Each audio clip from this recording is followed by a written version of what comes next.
Bennis takes the mound, fresh off the Diamondbacks' first ever win.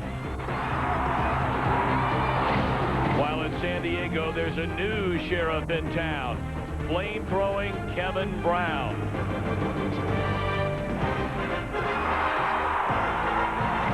It's Arizona's first look at the amazing Tony Gwynn, the greatest hitter of his generation.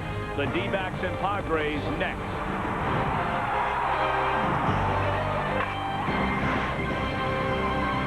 Good crowd, beautiful night. It's the opener of a 4-game series at Qualcomm Stadium in San Diego. The Arizona Diamondbacks taking on the San Diego Padres. And a pleasant good evening to you. Alongside Bob Friendly, I'm Tom Brenneman. Welcome to Arizona Diamondbacks baseball. Well, on the East Coast tonight, we had Kurt Schilling and Greg Maddux. And here on the West Coast, what a matchup, Andy Bennis against Kevin Brown. So you want to be the ace of the staff. You're always going to run into the opposition's ace throughout the season. Andy Bennis tonight hooking up with Kevin Brown. Of course, Kevin Brown came to the Padres as part of Wayne Huizenga's yard sale he had after the Marlins won the World Championship last year. A homecoming of sorts for Andy Bennis. He pitched here in San Diego for 7 years. Still a big fan favorite. And we're going to get a look at Tony Gwynn. You caught behind this guy for a number of seasons. Have you ever seen a better hitter? Not even a close second. This guy is a hitting machine. He's programmed to react to pitches that he sees. Ball inside, he pulls it in the hole between first and second. A ball away, he hits it in the hole between third and short. The man is literally a hitting machine. 8-time batting champion is Tony Gwynn in the National League. He is 220 hits away from 3,000. We'll be back. Light. Fox Sports Net presents Diamondbacks Baseball, brought to you by Miller Lite, who reminds you that anything can happen at Miller time. By your Arizona Dodge dealers, setting the standard in product quality and customer service. By Bank One, the official bank of the Arizona Diamondbacks. And by the Edge Pizza, new from Pizza Hut.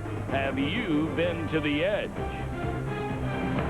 Gorgeous San Diego, our second stop on this 10-game road trip. 4 games here at Qualcomm Stadium.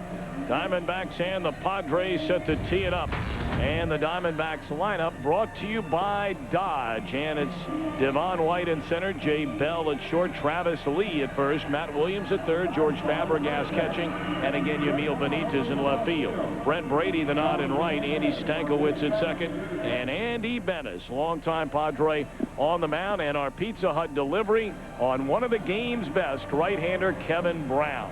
Kevin Brown's numbers last year with the world champion Florida Marlins is the all-time strikeout leader in Marlins history.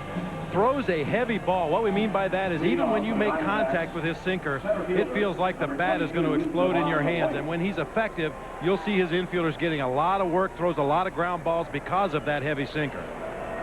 Brown, 33 years old, a native of Irwinton, Georgia, came over from the Marlins, where he led them to the World's Championship last season. And here's a former teammate, Devon White.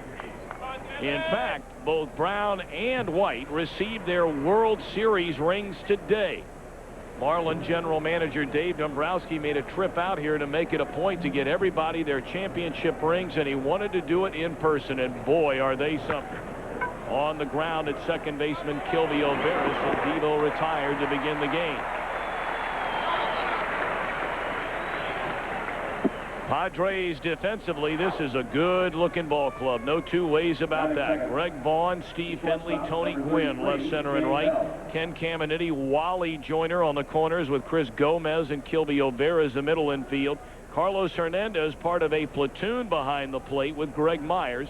Hernandez tonight, and Brown on the hill. Jay Bell looks at ball 1. Hey, you said it, Tommy. The Padres playing great defense. They made only 2 errors so far this year. They went 72 consecutive errorless innings before Greg Vaughn made an error in left field the other day. Very solid defensive ball club. Well, we have already gotten a look. This is the final club within the division. Diamondbacks have already seen, of course, the Rockies, the Giants, the Dodgers, and now the Padres. And there's a base hit into center field by Jay Bell. He's a one-out base runner. And of the 4, Bob, really you could flip a coin and pick any of the other teams to win the Western Division. Well, every year in the game of baseball, health and injuries become such a factor as the season wears on, but even more so this year, because I think every one of those 4 clubs you mentioned, if they stay healthy, is perfectly capable of winning this division. They have all the elements they need to win. As you get a look at manager Bruce Bochy, very pleased with his team this year. Whoever stays the healthiest is going to win this division.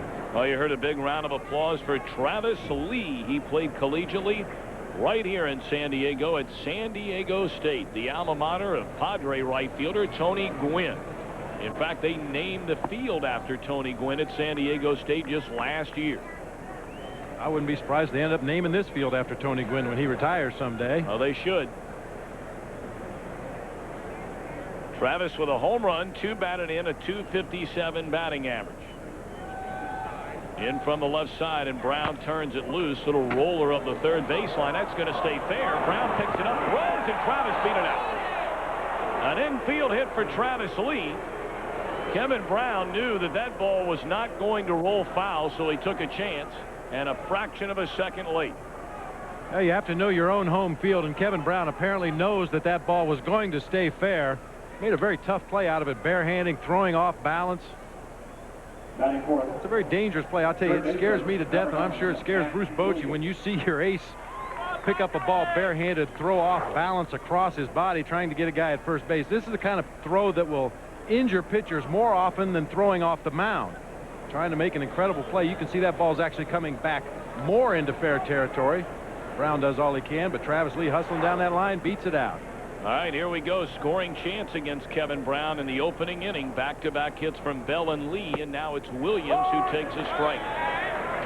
Now, we say it about every good pitcher that we're going to face over the course of this season. You got to get to them early. When you allow the established pitchers that know how to pitch to get comfortable for the first couple of innings, you're probably not going to get to them. So this is a golden opportunity for the Diamondbacks to get Kevin Brown early. On the ground, foul, and quickly Brown in front of Matt Williams at 0-2. Of course, Williams and Brown squared off in the postseason last year. Brown with the Florida Marlins, and Matt Williams is starting third baseman for the Cleveland Indians. And you see, during the regular year, the numbers for Matt Williams against Kevin Brown. Only 1 year have they ever played in the same league together. That was the National League 2 years ago. Inside, it's 1-2. That was Williams' final season in San Francisco. Brown's first season with the Marlins.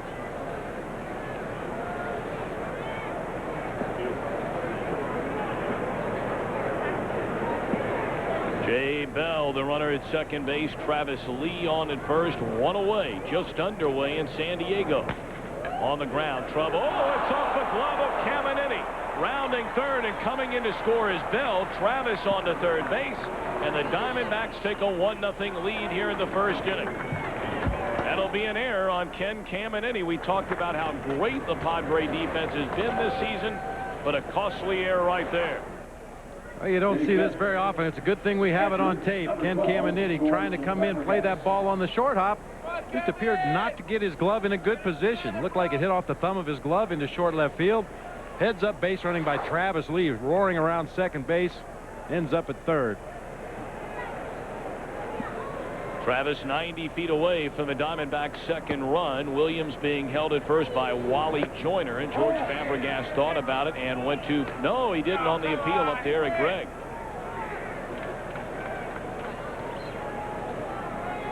You see, with Kevin Brown's delivery, not only is his stuff good, he throws the heavy sinker, throws the hard slider, an occasional split-fingered fastball this year, but his delivery is so deceptive. He jerks around, shows you his back sometimes. He'll drop down, throw sidearm, come straight over the top on the next pitch. It really doesn't let you get comfortable up there in the batter's box, especially a right-handed hitter.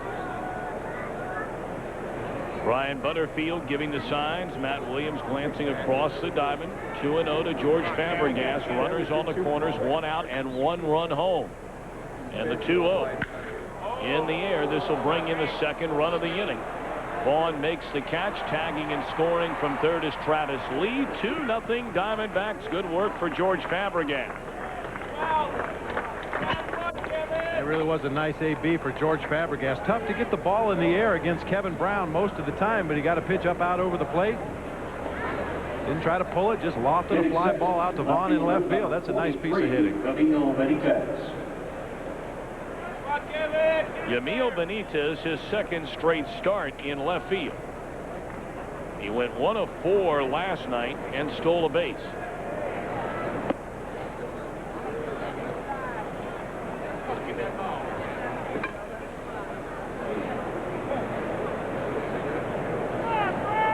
Kind of hard to figure this Diamondbacks team in the early part of the season, games when they've seen the best pitcher by and large the other team has to offer. They found a way to win. That one drilled into left center field. Finley is not going to get it. It's off his glove. Williams on his way to third. They're going to wave him around. Come on, get him! Throw to the plate is not going to be in time.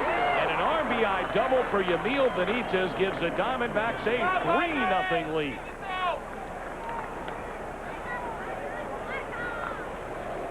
I can't overemphasize how important this is to jump on Kevin Brown early. Get him before he falls into a rhythm. He's getting a lot of pitches up and over the plate. See that pitch to Benitez up around the belt, right down the heart of the plate, drives it into the gap. Finley looked like he was going to make a diving attempt at that ball. At the last minute, he shied away and just tried to knock it down, which was a good thing because that ball was headed for the gap. Benitez, his second run batted in this season, and now it's Brent Brady. Bouncing ball, Caminiti gloves this one. Strong throw, ends the inning. Boy, he was angry at that ball. 3 runs, 3 hits, and error, a man left. Middle of the first, 3-0 Diamondbacks. Diamondbacks an early 3-0 lead over Kevin Brown and the Padres. And here's the way Bruce Bochy stacks them up. The Dodge starting lineup for the Pods. There is at second base. Finley in center. Tony Gwynn, 8-time batting champion, is in right. And you see Gwynn has started the year 9-game hitting streak. Caminiti at third. Joyner at first. Vaughn in left. Latter third of Carlos Hernandez, Chris Gomez, and Kevin Brown. And our Pizza Hut delivery on the longtime Padre, Andy Bennis. See, Andy Bennis, excuse me, numbers so far on the season. He's the Padres' all-time strikeout leader. And for those of you who care, he went to his favorite breakfast haunt this morning and had the same pregame meal he used to eat all those years he pitched here with the Padres, so should be very comfortable tonight. Find a way to kill the Overis. 1 ball and 1 strike. And you see that last bullet point. Tries to get the batters to chase breaking balls out of the strike zone, curves and sliders once he gets ahead. Fastball there on the outside corner, and it's 1-2 now to Veras. Diamondbacks 3 runs in the first inning against Kevin Brown. Swing and a miss, and Veras is gone to open the bottom of the inning. The Diamondbacks defensively behind Andy Bennis. Yamil Benitez and Brent Brady on the corners, flanking Devon White. Matt Williams, Jay Bell on the left side, Stankiewicz and Lee on the right, with Bennis and Fabregas the batter. Andy Bennis coming into the game tonight. Only 3 strikeouts in 13 and a third inning. The ball lifted at Benitez in left field, and Finley an easy out. 2 down.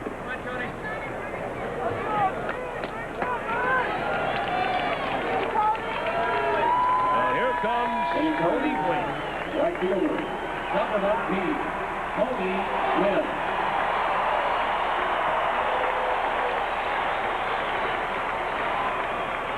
In his 16 seasons with the Padres, Gwynn the all-time club leader in everything. Batting average, hits, runs, doubles, triples, steals, RBIs, and games played.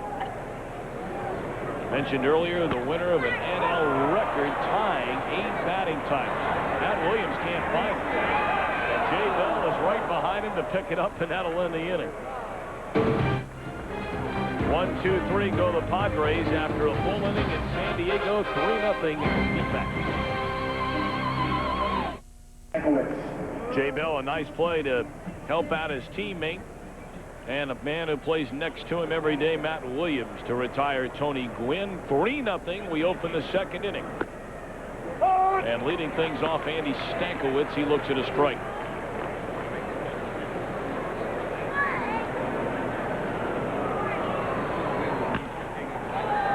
Stankiewicz jammed with that roll into the shortstop Gomez. Easy play for him. One away. Well, we've already had our defensive pickup of the day brought to you by Hoover. Well, you can see the nonverbal communication. See Matt Williams with his hands up, palms pointed up, glove pointed up. That means I don't see it yet. I don't see it yet. They were perhaps talking to each other verbally as well, but when you see a fellow fielder extend those palms to the sky as he's looking up, that means I don't have it, and Jay Bell was right there to back him up. Andy Bennis now the batter. And he looks at ball one away from Kevin Brown. Padres surrender their first unearned run of the season in that first inning. Bennis puts a charge into one to left field. Vaughn back to the wall. Goodbye. Andy Bennis with a home run to left field off Kevin Brown, and it's 4-0 Arizona.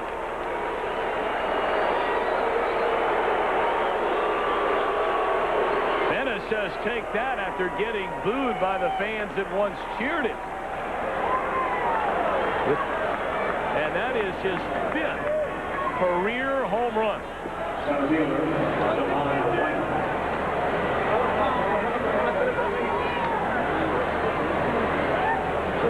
It's not that easy. No. 5 career home runs for Andy Bennis. Yeah, we talked about how hard it is to get the ball in the air against Kevin Brown, normally a ground ball pitcher, but Andy Bennis didn't have any trouble getting it in the air. Devo lifts one into right center field. Tony Gwynn's going to have room, and that's the second out of the inning.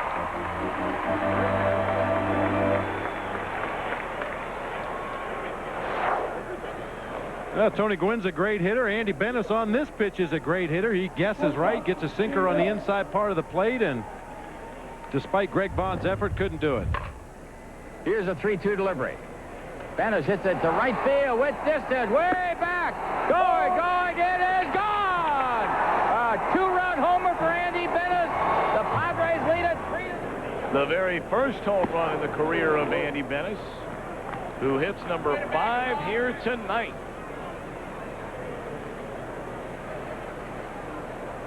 Wow, 4-0 leading Kevin Brown. Who would have thunk it?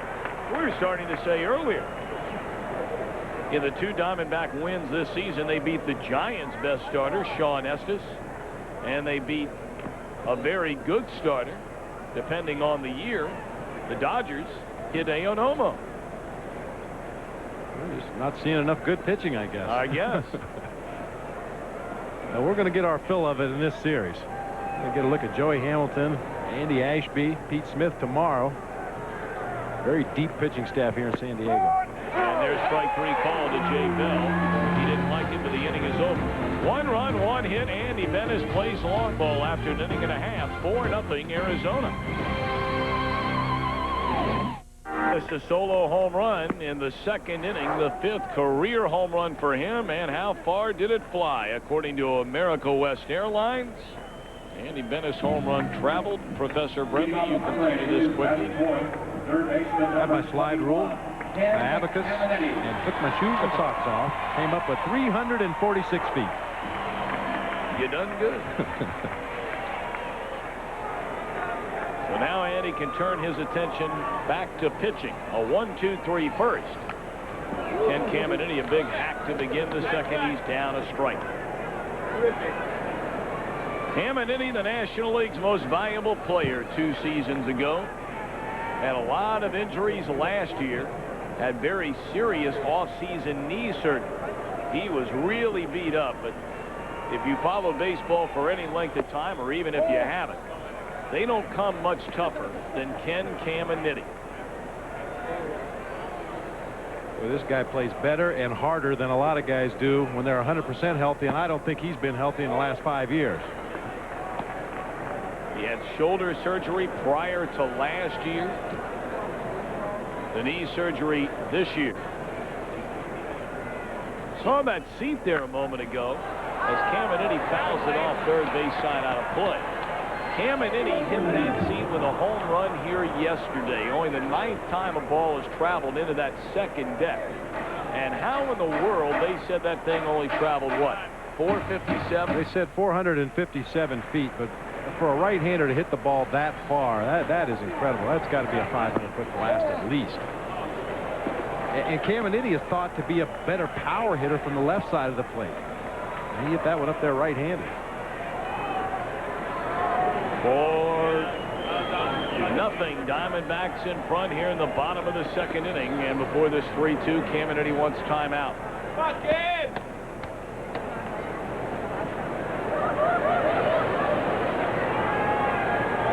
He puts a charge into this one, and that's San Diego's first run of the game.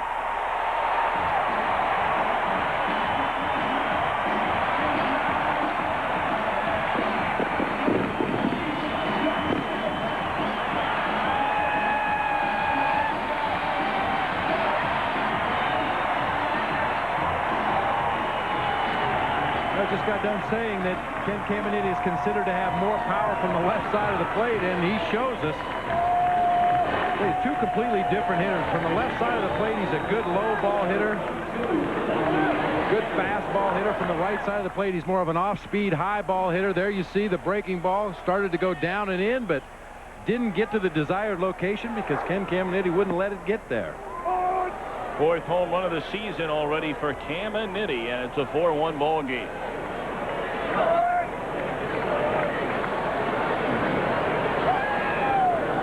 Caminiti, you can still see a little frustrated with himself, I'm sure, still thinking about that first inning error that opened the floodgates. Strike to Wally Joyner, and Andy Bennis quickly in front of 0-2. That is a competitor right there, Ken Caminiti. You'd take him, wouldn't you? Oh, absolutely. I'll take 9 of him, take my chances. Yeah. Give me 9 that ain't afraid. That's They'll right. line up. Joyner gone swinging. Second strikeout of the game for Bennis. I mentioned earlier he only came in with 3 strikeouts his first 2 starts. Number 23. Wally Joyner, he's trying to beam in on this slider, swings right over the top of it. Wally Joyner off to a great start this season, batting .448, a couple of bombs, but Andy Bennis had his number that time. So now it'll be Greg Vaughn. He lines one hard into left. Benitez can't get it, but keeps it in front of him and holds Vaughn to a single. Boy, all of a sudden they're cheering Greg Vaughn. He came over in that trade from Milwaukee, the final day of the trade deadline in '96. This ballpark has always been tough for outfielders on line drives. You could see Yamil Benitez froze momentarily. That ball never really got high enough to get over the lights, which are located around the rim here at Qualcomm Stadium. Throughout the years, outfielders have complained about this ballpark being one of the toughest as far as dealing with the lights on fly balls to the outfield. Benitez did a nice job of keeping that ball in front. Carlos Hernandez getting a start behind the plate, and he looks at a fastball away. We were talking about Vaughn. He came over from Milwaukee in '86 with the Brewers in just 102 games, slugged 31 home runs. And they thought by getting Vaughn, it would mean they'd win the Western Division. It turns out they won it in spite of Vaughn, who did close to nothing. Then he came into last year and ended up losing his starting job to Ricky Henderson, and he has been booed religiously in this ballpark.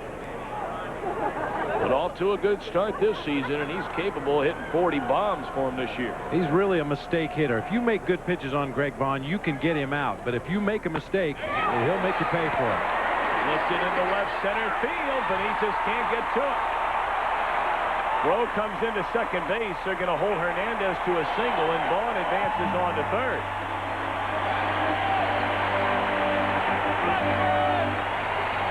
A lot of action here early on against 2 of the best pitchers in all of baseball, Bennis and Brown. And I'm not making excuses for Yamil Benitez in left field, but this ballpark is very tough on line drives. You can see I don't think he really had a good beat on that ball. Tried to block it once again. Unfortunately, this time it gets away from him, allows Vaughn to advance to third base.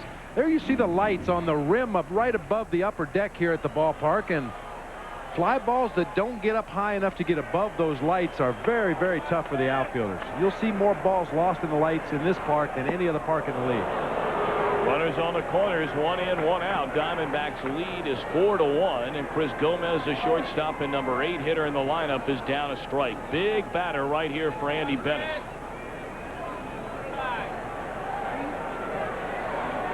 You have the pitcher Kevin Brown on deck. We'll double play ball here and get out of this tight situation. Popped up. Don't think this is going to bring in Vaughn from third base. Brady makes the catch. Vaughn bluffs the tag, and right at Fabregas from Brady, 2 down in the inning.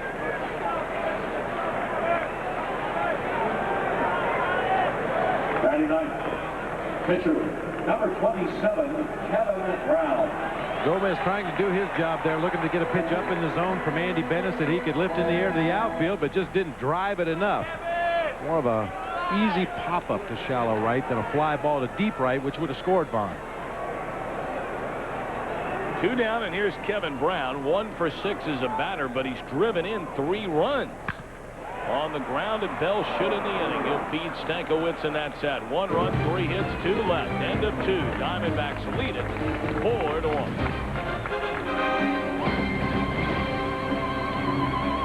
Back to Fox Sports Arizona, your region of Fox Sports Net, and our coverage of Arizona Diamondbacks baseball. Along with Bob Brentley, I'm Tom Brenneman. A 4-1 ball game at the end of 2 from here at Qualcomm Stadium in San Diego. Diamondbacks got 3 in the first inning, thanks in large part to an error by Ken Caminiti. First run scored on the error by the third baseman. Fabregas a sac fly RBI. Benitez an RBI double. Saw Andy Bennett. He then hit a home run off Kevin Brown to make it 4-0 in the second. But Caminiti got Bennett with a long one in the bottom of the inning. It'd be nice to see the Diamondbacks offense continue to make strides. We've seen them have outbursts where they've bunched 3 or 4 hits in an inning and then suddenly go quiet throughout the rest of the ball game. It'd be nice to see some kind of continuity in the offense, at least get some runners on base, force Kevin Brown into the stretch, force the Padres defense to adjust accordingly, maybe for a double play or whatever the situation may be. Try to create some opportunities, get some kind of continuous offense going once again.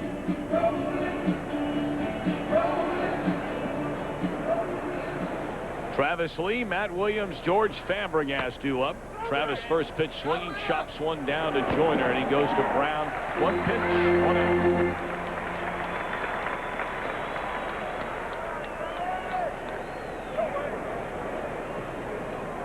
Well, every time you see Kevin Brown pitch, it makes you wonder what in the world were the Texas Rangers thinking about at the end of the 1994 season. In 92, he won 21 games. In 93, he won 15 games on a very bad team. Then in 94, a down year, no question about it. The worst of his major league career. But they let him walk out the door as Williams fouls it on a play. And then you have to scratch your head and wonder about the Baltimore Orioles. They signed him for 1 year, went 10-9 with a 3.6 ERA, and said goodbye. He went to the Marlins. And the last 2 years have been unquestionably the best years of Kevin Brown's career. Number 1 in the National League in earned run average in 96. He gave up 1 earned run a game that year. And then a 16-game winner last season. Williams lifts one into right. Easy play for Gwynn. 2 away. You know, just backing up what you said, Tommy, about Kevin Brown, you can see what he did in his 2 seasons with the Florida Marlins. 470-plus innings, 364 strikeouts, an awesome ERA, well below the league average, and 33 victories over the course of 2 seasons.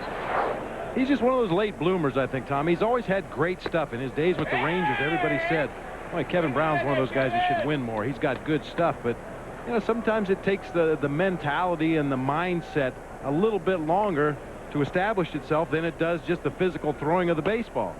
He's figured out what his strengths and weaknesses are, and what the strengths and weaknesses are of the hitters and tries to go right at those weaknesses. Very temperamental. That was something that got to him early in his career. Not that he doesn't still have the bad temper. He does.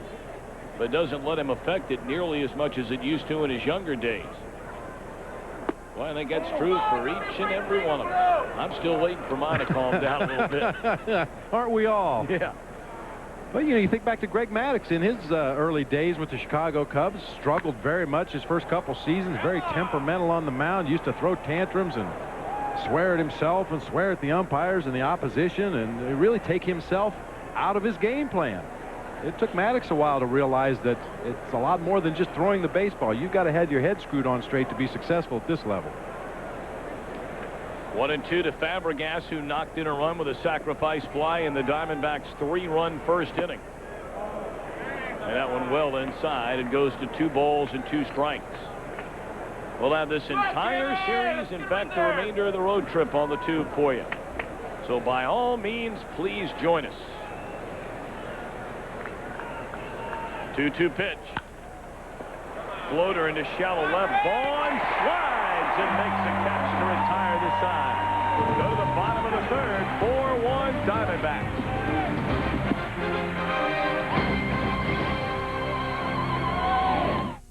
Sportsnet is being brought to you by your Greater Phoenix Ford dealers, where you can find 5 of the top 10 selling vehicles in America. By America West Airlines, the official airline of the Arizona Diamondbacks, and by Hoover. Nobody gets the dirt like Hoover. Nobody. Qualcomm Stadium in San Diego, the Diamondbacks in the opener of this 4-game series. A 4-1 lead. Padres resting atop the National League's Western Division. They've won 7 of their first 9. Started the year at Cincinnati, took 2 out of 3. Went to St. Louis, won 2 out of 3. And Bruce Bochy's team just finished sweeping the Reds here to begin their home season.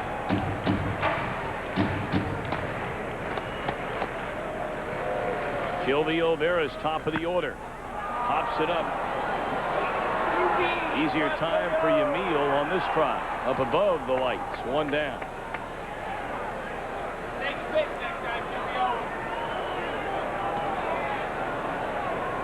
Number 12, the center fielder, Steve Finley. Hey, we want to remind you on Fox 10 tomorrow, Coyotes taking on the St. Louis Blues. That gets underway at 10 in the morning. So you won't want to miss that as the Coyotes continue to get closer to the postseason.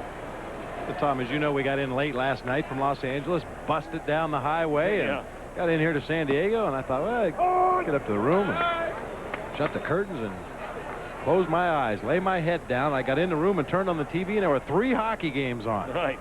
I didn't get to sleep till about 3 in the morning. Yeah, it was a late night for everybody last night. Maybe the Diamondbacks ought to make the whole team stay up very late every night as Jay Bell puts it away for out number 2. If it means coming out getting 3 in the first and 1 in the second, go get it. Absolutely. You know, after the game tonight, let them shower up, put them back on the bus, drive to L.A. and back, and get to bed about 3 a.m., do it again.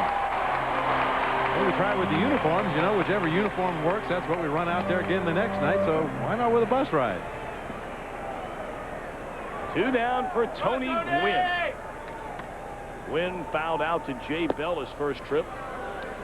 Gwynn and Bennis, longtime teammates, of course, here in San Diego. And it was fascinating, the difference in the way the two looked at things here in San Diego. You know, when Bennis was here, he was always complaining and always very upset about the direction of the franchise. Where were they going? Everybody knew Bennis was not going to stay here when he became a free agent. Tony Gwynn, completely the opposite. When they were good, he wanted to be here. When they were bad, he wanted to stay here. And he will retire here undoubtedly one day.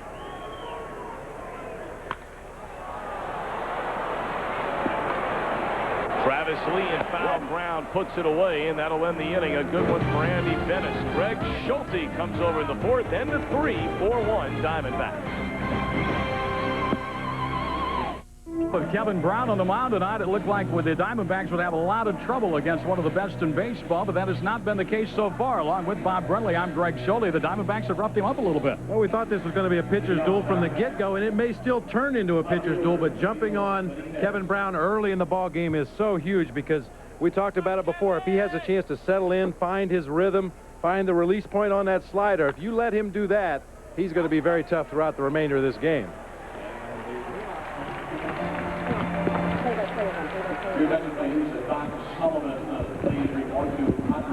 Well, the first man is out for the Diamondbacks. That's Yamil Benitez on the grounder to second base. As we start this fourth inning here at Qualcomm Stadium. Well, Brown has settled down here somewhat in the last couple of innings. The batter now is Brent Brady.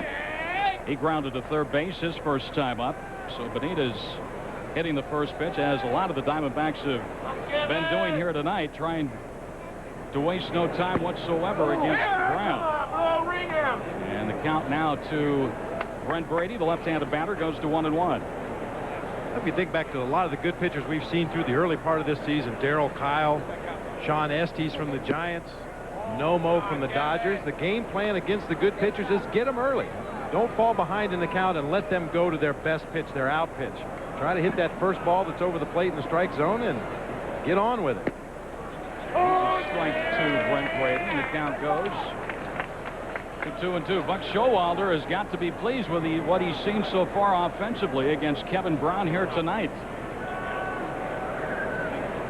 And Brady chases one down low and inside, and he becomes the second strikeout victim of the night for Kevin Brown. 2 quick outs, and 7 in a row now set down by the Padre right-hander. So he has settled into that groove that we expected sooner or later.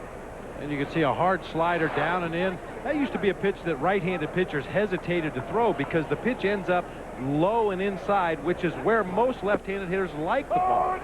Generally, a left-handed hitter likes the ball down and in. They have almost a golf-like swing to hit that ball in the air to right field. But if you've got a sharp enough slider like Kevin Brown does, you can go in that zone. Stankiewicz late on that swing, and he sends a souvenir into the right field area, and the count, no balls, 2 strikes. 2 quick outs here in the fourth inning. And the old home run guy, Andy Bennis, is on deck. There's a strikeout. Third of the night. Second inning in a row. The Diamondbacks are down in order.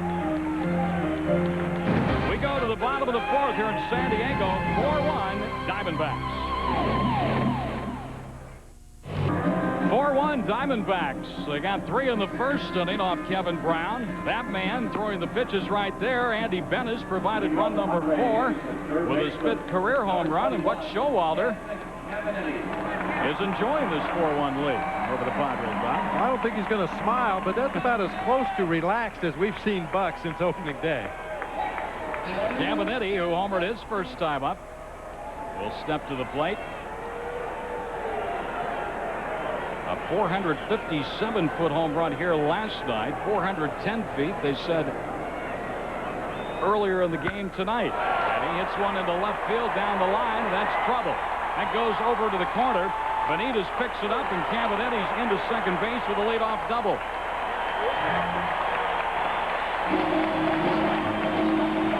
Kent Caminetti is one of our SRP power performers. He and Tony Gwynn, sensational numbers last year. Well, you might look at Caminetti's RBI total of 90 and say that's not really a lot for a cleanup hitter, but keep in mind, the guy to the left of your screen hits ahead of Ken Caminetti and hit 372 last year. So there wasn't a lot of runners left on base when Ken Caminetti came up. Caminetti with his second consecutive hit off Bennis.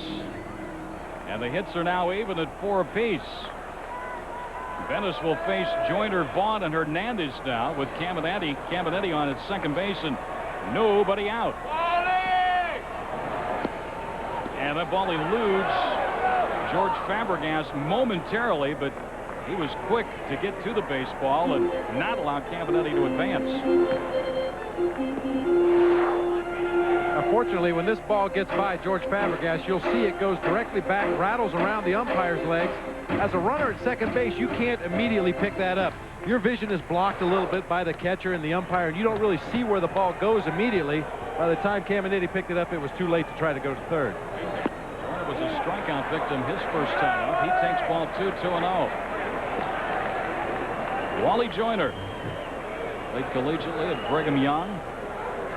Been around the majors for a long time now.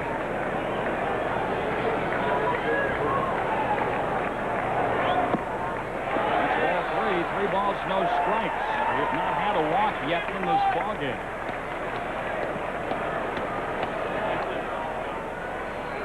Joyner within 1 pitch here of becoming the second Padre to reach base in the inning. There's the automatic, and it's 3-1. Diamondbacks pitching has been good as far as the lack of base on balls this season. Not issued too many. Greg Vaughn on deck. Now there's a strike. Venus comes back from 3-0, and now he's run it full on Joyner, 3-2. Not only a strike on the 3-1 pitch, but a great location. Fastball outside corner. If Wally Joyner tries to hit that ball, he's going to hit it to the left side of the field.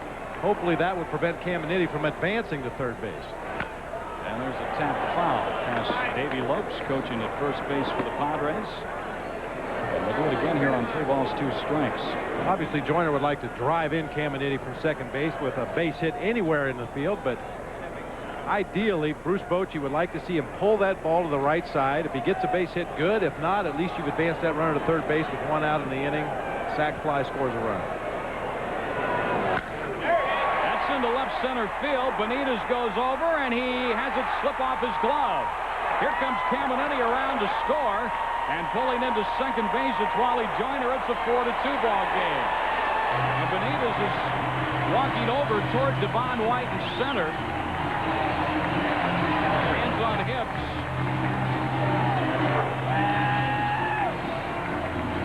Well, Bennis gets the desired result. He forced Joyner to hit the ball to left field. Unfortunately, Benitez having a lot of problems out there tonight. Never does get leather on that ball. It slid right under his glove, and he kicked it with his leg over to Devon White in center field. So now it's a 4-2 ball game, and the tying run comes to the plate in the presence of Greg Vaughn. There you see Caminiti rubbing that right knee. On Wednesday, he re-injured that knee, but he refuses to come out of that lineup. You can see that he's not 100% by any stretch of the imagination, but he will still continue to give 100%. Greg Vaughn had a base hit his first time up. His first one is high, ball 1. Now it's 4-2, and the Padres about hit the Diamondbacks 5-4. Important right here for Bennis. Try and keep that runner at second base and maintain this 2-run advantage against Kevin Brown of the Padres. Vaughn, Hernandez, and Gomez to bat now with a chance to get Joyner in from second. Back-to-back doubles. There's a strike on the outside corner of the ball. Throughout the last couple of years, Vaughn has seen a steady diet of breaking balls. He's very weak against the slider, very weak against the curveball, but this man can punish a fastball as good as any right-handed hitter in the National League. Well, his cousin is Mo Vaughn of the Red Sox, so his Vaughns are pretty big people, aren't they? They are. Feed those guys in the family reunion, I know that. But they have some nasty wiffle ball games when they get together, huh? Family picnics. Good old wiffle ball. Bennis could use a strikeout here. Vaughn has been known to strike out on occasion. Pops it up, straight up to shoot. Fabregas behind the plate. And he has it. And that is out number 1. Not always an easy play for the catcher.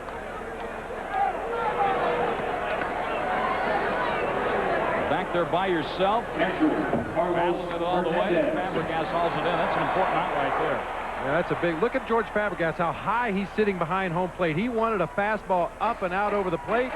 Bennis hit his mitt, got the desired result. Greg Vaughn, a good fastball hitter. but you throw it a little bit up out of the strike zone, he'll still chase it. Carlos Hernandez had a hit to left field his first time up. Right-handed batter. And there's a strike on the outside corner from Bennett. Hey, Bruce Bochy really has an unusual situation here with his catchers. Carlos Hernandez, a right-handed hitter. Greg Myers, a left-handed hitter, but not strictly a platoon. He'll play whoever he thinks is the best matchup that particular night, regardless of pitcher. Hernandez gets the ground ball to the right side that but Greg Vaughn needed. Moses cousin. Instead, there are 2 outs now with Joyner now perched at third base. And the batter will be Chris Gomez. So Fabregas take the mask off and look up into the lights here at Qualcomm Stadium. Well, usually early in the ball game here in San Diego, especially tonight, a 7:05 start, there's still a little bit of daylight out there, and the lights haven't totally taken over. It's very tough to pick up fly balls early, but now the sun is gone, the lights are in full effect, and fly balls to the outfield should be no problem. Humpback line drives are going to be a big problem for the outfielders. Chris Gomez fly to right field his first time up.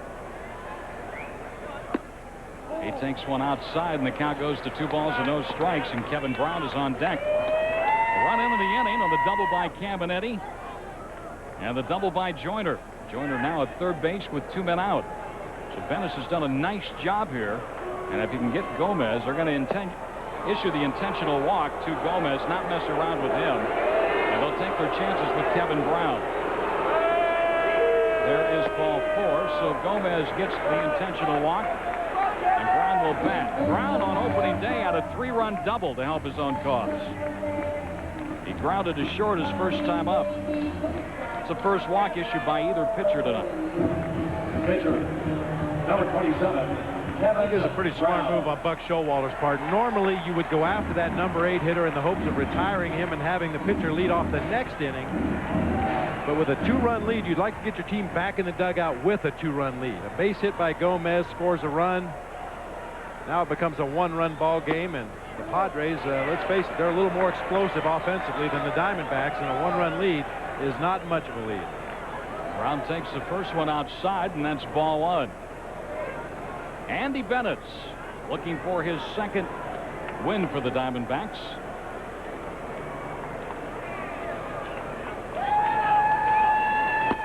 There's a strike. Fastball that registered 88 miles per hour. You look at Andy Bennett's pitch count on the evening, 52 pitches. Working here in the bottom of the 4th inning. He's a horse, though. Andy Bennett is a guy throughout his career has been known as a guy that'll throw a lot of pitches every start, throw a lot of innings every year. He's a workhorse out there on the mound. And now Bennett has Brown set up with a count of a ball and 2 strikes. Joyner the base runner at third. Gomez the base runner at first.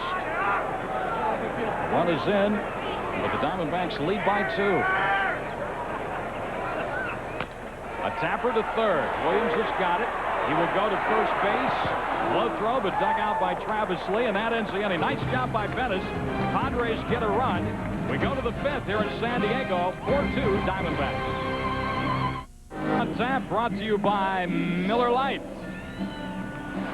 We'll take a look at the Diamondbacks on Fox Sports Arizona in April. The 15th of this month at St. Louis. The 20th against Florida, and then a pair of ball games on the 22nd and 24th at Atlanta. Just to see that new Atlanta ballpark, Turner Field. I didn't get a chance to go there last year. We didn't do any of our Fox games there throughout the course of the year, either on Thursday night or Saturday, so I'm looking forward to checking out that ballpark. Andy Bennett hit a home run his first time up. His 5th in his career. His 2nd here in San Diego. He hit one in 1989 against Philadelphia. His last home run was back in May of '93 against a pretty good pitcher himself, Jose Rio. Well, that's a sad story, Jose Rio. He was one of the most dominating right-hand pitchers in the league, and then just a series of elbow problems and surgeries and rehabs and more surgeries, and still trying to come back. Those numbers there look pretty impressive for Kevin Brown, but you saw where it said 1 earned run. You can tack on 3 unearned runs, and that's how the Diamondbacks have this lead, 4-2. He leans back from a pitch. There you see Ken Caminiti, who made the error on the Matt Williams grounder back in the first inning that opened the floodgates.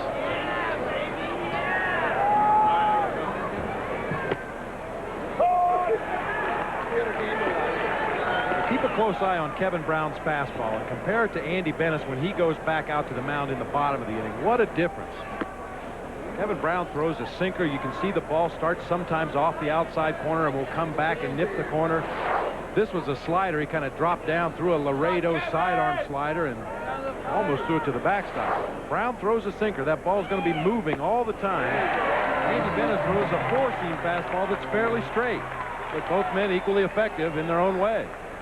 4th strikeout now for Kevin Brown, his 3rd in succession. He's retired 9 in a row. His pitch count, 50. And most of them strikes. And that's why a lot of the Diamondbacks hitters are being aggressive early in the count, much like they did against Hideo Nomo in L.A. The guy's going to throw a first pitch strike, be ready to hit it. Devon White is 0 for 2 in the ball game. Batted in the first inning, batted in the second. Doesn't get up here now until the 5th inning for the 3rd time tonight. Swing and miss. And it's 1-1. That's because Kevin Brown has settled down. Last man to reach base against Kevin Brown was Bennis, who circled the bases. Quite the switch hitter. Come on, Kevin! And swings and misses. Got that heat going now. It's 9-4 right there. And that was a 4-seam fastball that time from Kevin Brown. Normally he will sink that ball away from the lefty, but occasionally a guy that chases high fastballs, he'll throw the 4-seamer. There's a tap towards short. Gomez charges, gets it on the tough hop and throws out right. And there are 2 quick outs and 10 in a row set down by Kevin Brown. Nice play by Chris Gomez at shortstop. The Padres have really been pleased with his play through the early going. Been known throughout his career as a defensive specialist with a weak bat, but he's off to a good start this year, hitting over 300 and making all the plays defensively. Jay Bell at the plate extended his hitting streak to 8 games with a single in the first inning. There's a strike.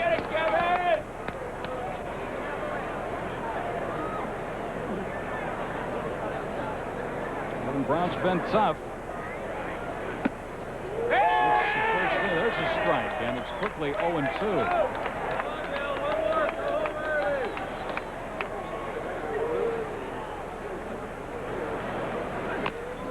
There's a tap foul at the plate.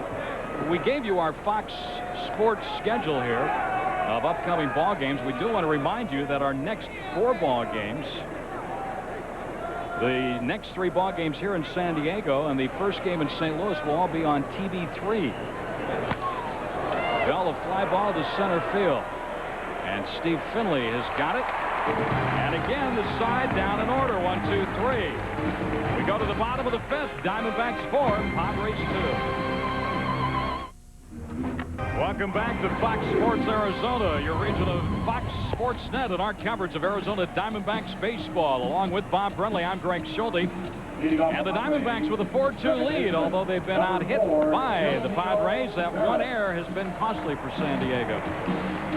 Now the kids having fun here tonight on a nice evening in San Diego. And you want to make sure you take your kids out to Bank One Ballpark individual, and tickets still available, 514-8400 for 1998 ball games at Bank One. Should be a lot of fun all season long. First one, too. The leadoff man, Kilvio Veras, is down low. Veras 0 for 2 in the ball game against Andy Bennis. Bennis with a 2-run lead.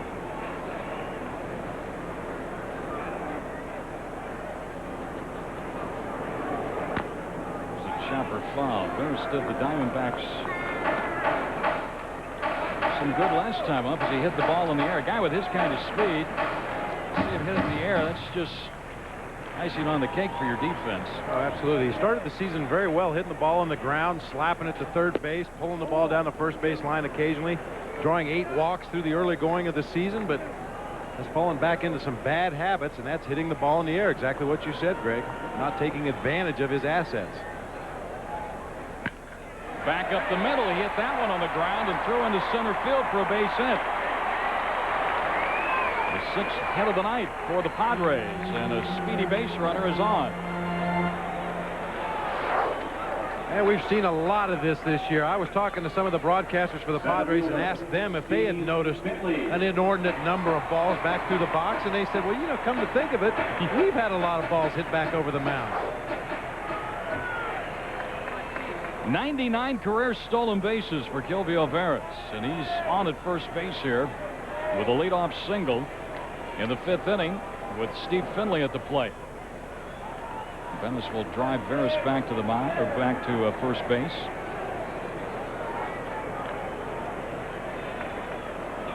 Finley is 0 for 2 tonight. Fly to left, pop to short. Broken bat, back to Venice. Boots it momentarily, but picks it up and gets Finley for out number 1 as Veras takes second. The bat exploded when Finley hit it, and it might have forced Venice to take a quick look at the bat and take eye off baseball momentarily. Hey, when you got a 34-ounce javelin whirly-birding towards you back out there on the mound, that will cause you to break your concentration. Get another look. The bat goes down the first base line. Venice knocks it down, keeps his wits about him. Get an out. Would have been nice to get the lead runner, but at least get an out. So now Veras in scoring position with 1 man out, and here's Gwynn. The Rockets won foul. Right field line. Strike 1. You start going through the Padre media guide on Tony Gwynn, and you just shake your head at his accomplishments. Well, Mike Piazza had 11 pages in the Dodgers media guide. Tony Gwynn beat him with 16 pages in the Padres media guide. And a very nice man, Tony Gwynn. Into left field, Benitez back, and he reaches up and makes the catch. And now he gets the ball back in as Veras goes back to second base. It's been a little bit of an adventure out there in left tonight for Yamil Benitez. Well, they're going to be all new ballparks for Benitez, whose major league experience was in the American League. Boy, there's the hitting machine. Gets that pitch away from him, doesn't try to pull it, drives the ball to the opposite field, and Benitez had it all the way. Tony Gwynn now 0 for 3 tonight. Oh, that's a slump. In one game, that's right. For Tony Gwynn, it is. You're absolutely correct. He's hit in all 9 games he's played so far, with the exception of tonight. And he'll be riding himself hard tomorrow about those first 3 at-bats. He'll be watching films tonight when he gets home, trying to figure out what he did wrong. Well, he hit the living daylights out of the ball the opposite field, and the guy made a good play on you. That's going to happen. Ken Caminiti hasn't done much wrong tonight. Yeah, you see the scouting report on Caminiti. Do not, I repeat, do not throw him up and in. Very, very quick bat on fastballs up and in. Power to all fields, and most pitchers try to get him out with off-speed stuff. The softer you can throw it, the better. To first base, knocked down by Lee, gives it to Venice, and he got him. Nice play by Travis Lee. He and Andy Venice making the play. 4-2. Diamondbacks, we're through 5 here in San Diego.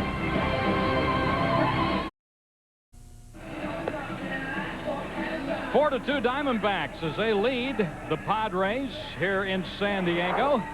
What's on tap brought to you by Miller Lite. The National League East standings going into action today. Atlanta on top of the Mets and the Phillies. Montreal and Florida with only 2 wins and 15 losses between the two, but they're only 4.5 back. That National League East race, I think most will predict Atlanta will be there at the end. Travis Lee leading things off here in the top of the 6th inning, and that's ball 1. By the way, Kurt Schilling today for the 2nd time shut out Atlanta 1-0. 2nd time within a week. And I think his mound opponent for the 2nd time in a week was Greg Maddux, although Maddux did not take the loss. You're absolutely right. Wow. Schilling, of course, a product out of the Valley. High school baseball in the Phoenix area. Travis Lee, one pitch away from drawing the leadoff walk. Brown is sent down 11 in a row, but he trails the Diamondbacks 4-2. Lee watches one sail by. Travis played collegiately here at San Diego State. He was an Aztec. Now it's 3-2. Brown works so quickly. He really does. If you're playing defense behind him, especially infield defense, you had better be on your toes. He gets the ball, gets back on the rubber. We talked about that sinker and the ground balls. You see Travis Lee take a sinker on the outside corner for strike 3. The thing about Kevin Brown, he fell behind Travis Lee there 3-0 and made 3 quality pitches. Not just fastballs down the heart of the plate. He's still aiming at the corners. Look at that sinker right on the outside corner. Travis Lee swings at that ball. He hits a harmless grounder to somebody in the infield. 5 strikeouts now for Brown. And the thing about Brown, he's got such great control. He doesn't mind if he falls behind 3-0 on the count. Doesn't matter to him a bit. Now Williams going to slow him down a second or two here as he backs out of the box. Got that one up there at 92 miles per hour, but it's outside. Williams reached on an error in the first inning, and that was a very costly error to Brown and the Padres, because they ended up, the Diamondbacks, getting 3 unearned runs in that first inning. Let me see Caminetti. What a specimen he is, huh? I'll tell you, 2 of the best third basemen in recent memory here tonight. And now Matt Williams calls time. It's a good idea. Veteran move here by Matt Williams. Kevin Brown has obviously fallen into a very comfortable rhythm out there on the mound, and step out of the box a couple times, maybe tie your shoe, get something in your eye, maybe even call the trainer out. Slow him down. Try to get him out of that rhythm. A second consecutive batter that Brown falls behind 3-0. He came back and struck out Lee. We'll see what happens here with Matt Williams with Fabregas on deck. Matt had the hit side on 3-0, and he fouls one, and it's 3-1. You know, Ricky Henderson used to be the best. He got more stuff in his eye than any hitter I ever saw. He could delay a pitcher, make him stand out there on the mound.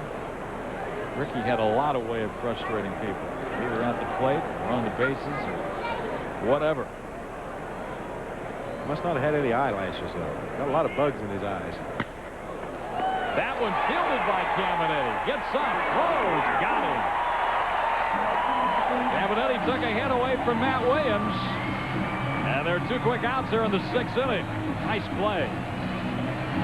Caminetti and Williams, so many similarities with their quickness at third base. Neither man is what you would consider fast, but a good first quick step, soft hands. When that ball hits the glove, they seem to be able to cushion it and get good hops most of the time. That's what makes that error by Caminetti in the first inning so surprising. That's a play he would normally gobble up and do away with the batter. Caminetti throws out his counterpart at third, Matt Williams. And there are 2 outs here in the 6th. 13 in a row sent down by Kevin Brown. Fabregas is a foul ball. Hit Fabregas off the foot and bounced down toward first base.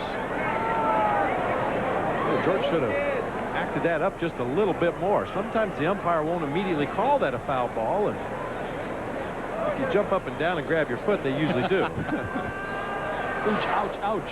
You got to sell it a little bit, George. You got to look at this pitch. Slider inside. Fabregas does foul it off the inside of that right foot, but doesn't really indicate that it hit him until after the ball had gone into fair territory. So Fabregas back to the plate. First of a 4-game series here against San Diego, then on to St. Louis for 3, and then finally the Diamondbacks get to come back home. And they will play Florida Friday, April 17th, Saturday the 18th, Sunday the 19th, and Monday the 20th. And then guess what? We go back on the road again. It'll be nice to get back to Bank One Ballpark. We hope to see you out there. Again, individual game tickets available. You can see that man, Buck Showalter, his pitching coach. To his left, Mark Connor. 514-8400. Come on out and have some fun at Bank One Ballpark. 3-2. People anxiously looking forward to get their first look at Bank One Ballpark. We just came from Los Angeles. A lot of the Dodger people were looking forward to it, talking to the Padres players and coaches today. They can't wait to see Bank One Ballpark.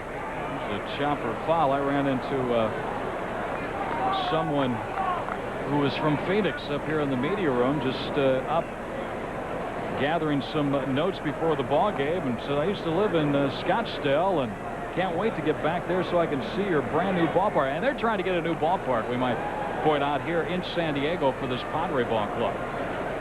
They hope to get it to a vote this winter. There's a ground ball to second by Fabregas. And again, a 1-2-3 inning, the fourth consecutive 1-2-3 inning for Kevin Brown. We go to the bottom of the sixth. Diamondbacks 4, Padres 2.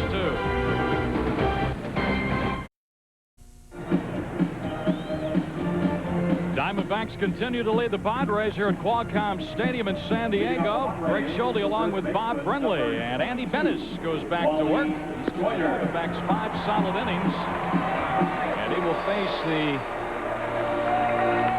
5, 6, and 7 hitters coming up here in the 6th. Wally Joyner, Greg Vaughn, and Carlos Hernandez.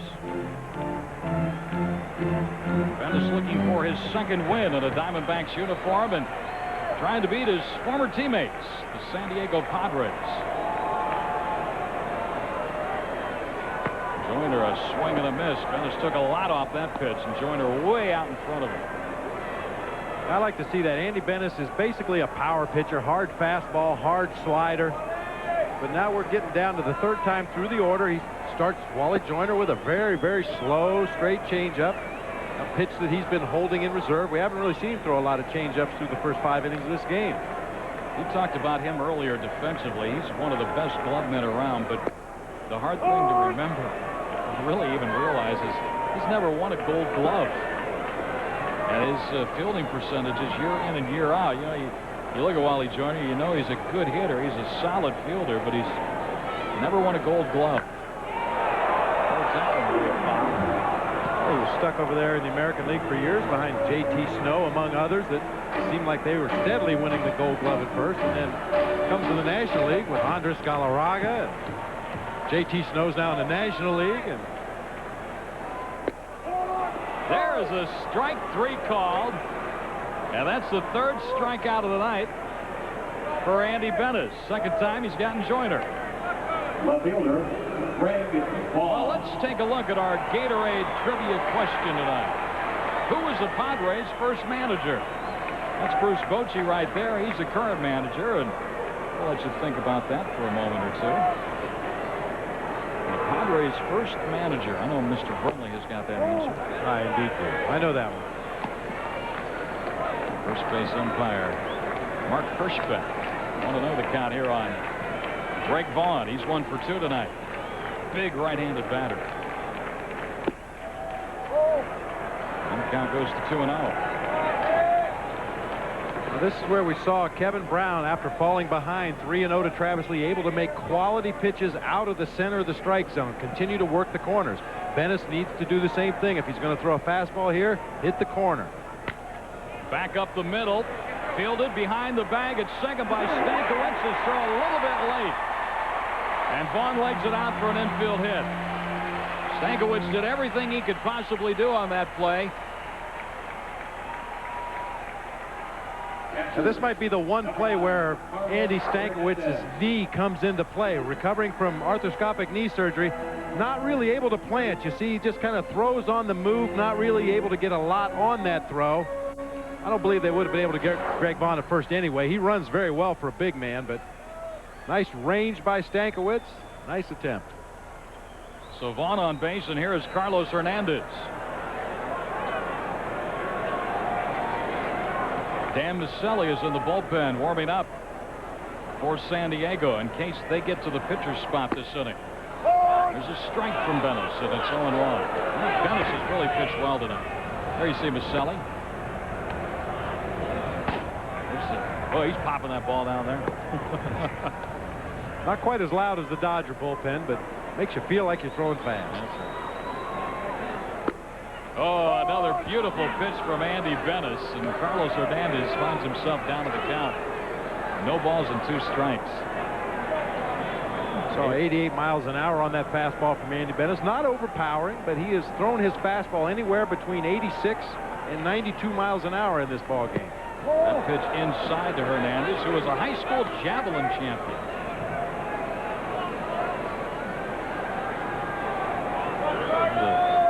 Caracas, Venezuela. What was the team last year? Was it the Braves that tried out a Russian javelin thrower that somebody had seen in the Goodwill games or something like that? And said, with an arm like that, you ought to try baseball. And the Braves took a look at him, and apparently there was nothing to work with. Carlos Hernandez, nothing to work with that at bat. He heads back to the dugout. You hear him talk about batters screwing themselves into the ground. This is what it looks like. That's embarrassing. That's a 4th strikeout now for Benes. And there are 2 outs here in the 6th. Tom Brenneman will rejoin you in the 7th inning. Benes a very casual toss to first base to just remind Vaughn that he knows he's there. Gomez tonight has flied to right, and he's walked. Diamondbacks up by 2. And a little bit more forceful over there to first base. You almost have mixed feelings right here. If Gomez should happen to reach base, Kevin Brown is the on-deck hitter. Maselli is loose and ready to go in the bullpen. The Padres would probably hit for Kevin Brown and get him out of the game, and that would be a huge lift for the Diamondbacks offense at this point. Foul back our way and out of play on Chris Gomez. You see Brown in the on-deck circle. Gomez is only 26 years old. And he's already in his 6th major league season. He came up very young with Detroit. Another throw to first. So Benes keeping an eye on Vaughn here. Gomez played college baseball at Long Beach State.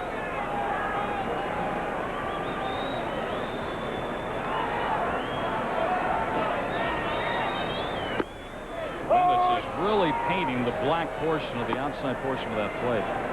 So important to be able to make those quality pitches, particularly when you're behind in the count. When you're ahead in the count, you can afford to miss a little bit in your favor. But when you're forced to throw a strike, that's the pickoff attempt at first base, I believe, unless they've changed the signs on us. Nope, not yet. Well, some teams will just have the catcher put his thumb down as if he's hitchhiking. That's the signal for the throw to first base. Other teams will tap the inside of the right thigh of the catcher. That's an indication throw the ball to first base. And then there was your version. You just stand up and say, throw the ball to first. Throw it over there. Pick him off for me, will you? Benes misses with that one. The count of ball and 2 strikes.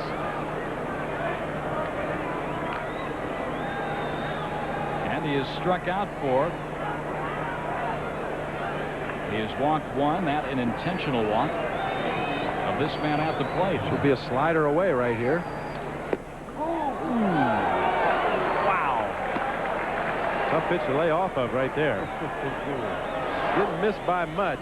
This is an ideal slider with 2 strikes. I don't think that pitch did miss. Well, George Fabregas held it out there for a long time, giving Larry Vanover a real good look. 2-2. Oh, good pitch on the inside portion of the plate, and Gomez missed the foul and stays alive.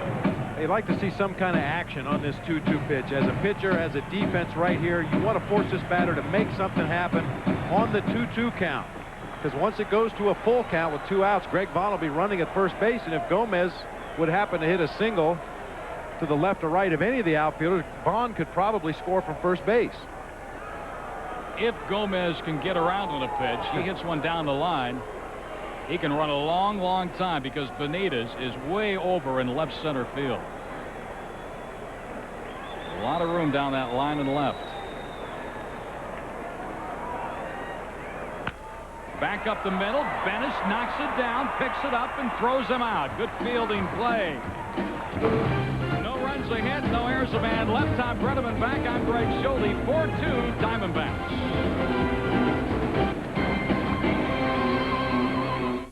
In San Diego, the Diamondbacks maintain their 2-run lead. Andy Bennis getting it done. Kevin Brown has retired the last 14, but Bennis has been just a little bit better when he's had to be. Well, we've talked about Kevin Brown and how if you give him an opportunity to settle in and find his rhythm, he can be tough. Andy Bennis has been every bit as tough tonight, making quality pitches when he's been behind in the count and working those corners well when he had to.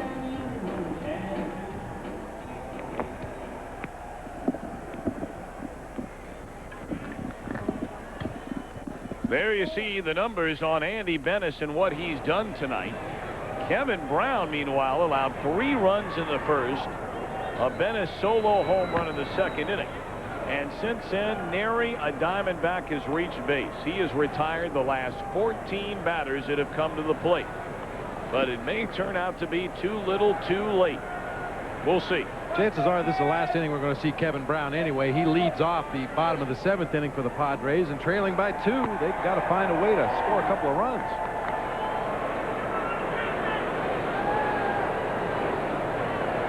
You see Dave Stewart, the pitching coach for the San Diego Padres. You think that look scared any hitters? No, never. Wow, never. Well, they were just raving about what Dave Stewart has brought to this pitching staff this year. Not really a nuts and bolts kind of a guy as far as pitching mechanics or what pitch to throw in what situation, but more how to mentally and physically prepare yourself to pitch in a major league ball game. How to have that same kind of intensity that Dave Stewart had throughout his career. Yamil Benitez with a count of 3 balls and 2 strikes. Kevin Brown has not walked a batter in the game. He has fanned 5. And this will, as Bob mentioned, be his final inning of work. On the ground at Wally Joyner, he waves off Brown, and Benitez retired. 15 in a row set down by Kevin Brown. Well, pretty much as advertised, almost twice as many ground ball outs as fly ball outs. Strikeout total a little bit low for Kevin Brown tonight, but as Tom said, he's really settled in after that home run to Andy Bennis in the 2nd. Brent Brady has bounced out to 3rd and struck out swinging 0 for 2 in the game. Brady getting to start tonight in right field despite the fact that Kareem Garcia had 2 hits in the game last night. Benitez getting his 2nd straight start in left field. And it's off the end of the bat. Booted by Caminiti, his 2nd error of the game.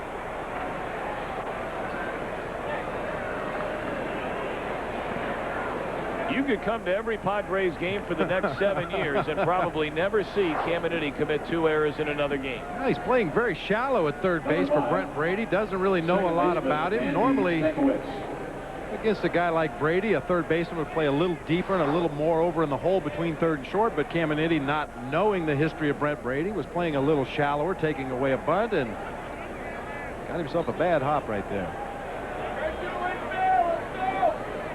He's going to catch the next ground ball in his teeth. I swear, that man.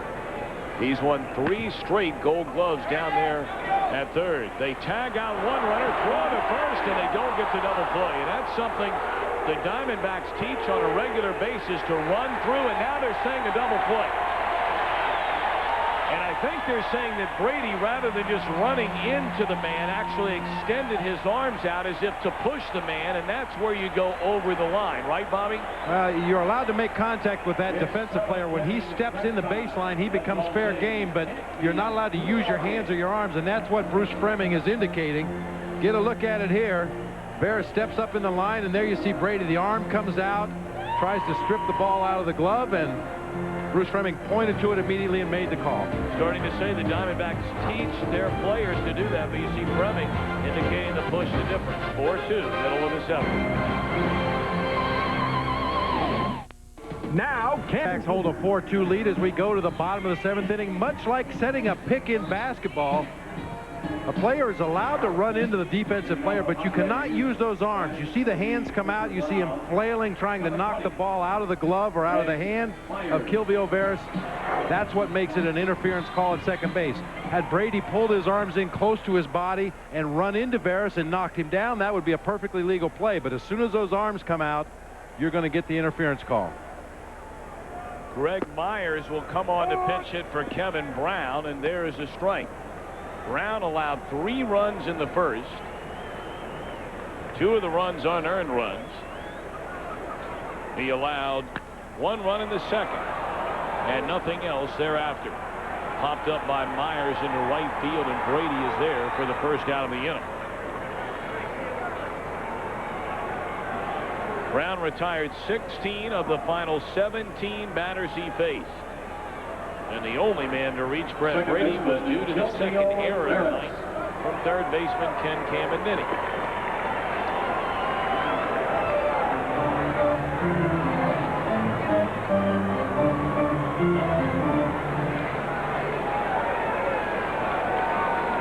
Andy Bennis rolling right along, and he deals to the leadoff man, Kilby O'Veris, high and away, ball one.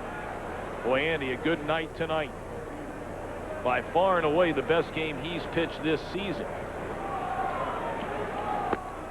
Fastball striking, a live one on the inside corner. I'm telling you, it's those pancakes he had this morning at that diner. He told us he ate breakfast there every day for 7 years before his starts here in San Diego, and went there this morning to have breakfast, and look what he's doing. Diamondbacks ought to fly him into that place. I mean, if you have to do it at 2 in the morning, let him eat. And then get him back to New York if that's where we are. I bet that man can eat a lot of pancakes, too. That's a big old farm boy right there. Got that right. Evansville, Indiana. You don't realize how big Andy Bennis is until you actually stand up close to him. I mean, it's like looking up a tree. Yeah. He's a big man. 6'6", 240-plus pounds is Andy Bennis. And the 2-1. In the air down the left field line. And that one will drop into the first row. Good effort there by Benitez.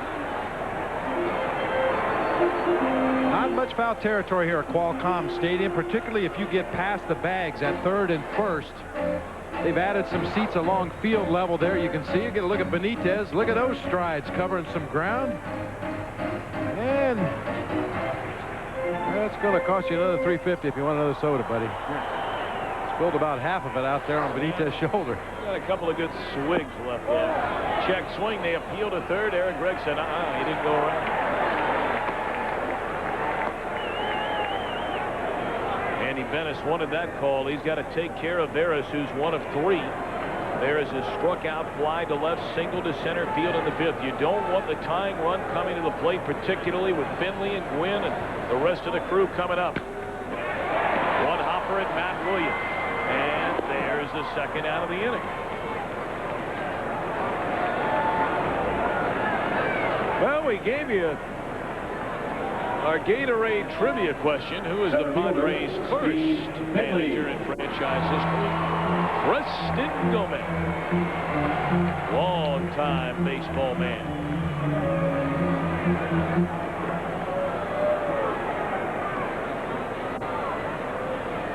Two down in the inning, and here's Steve Finley. Wasn't that the year, the very first year in Padres history, and I can't remember who the pitcher was, but he was throwing a no-hitter. They had already lost like 100 games, and Preston Gomez took him out of the game. Clay Kirby, I believe, was the pitcher. May not have been in that first year, but that's tough going. That is tough going. What do you got to do? He just had a feeling if he went that long not giving up any hits, he was due to give up a bunch. But get him out of there. 1-1 to count. See what Finley's done in his career against Bennis. Where did that miss? 2 balls and a strike. Well, this is an organization that actually had their broadcaster go down and manage one year. Jerry Coleman went down on the field as a manager. High fly ball in the right field. Drifting back is Brady. A little further. Leaps and got it. What a play by Brady in right. Brady can dunk a basketball, and he went up even higher than that to take away a home run. Wow, what a play. On Fox Sports Net is brought to you by America West Airlines, the official airline of the Arizona Diamondbacks, by the Room Store, where we put it all together to save you more at the Room Store, and by Genuine Chevrolet, the cars more Americans trust. Here's our Discover card payback playback.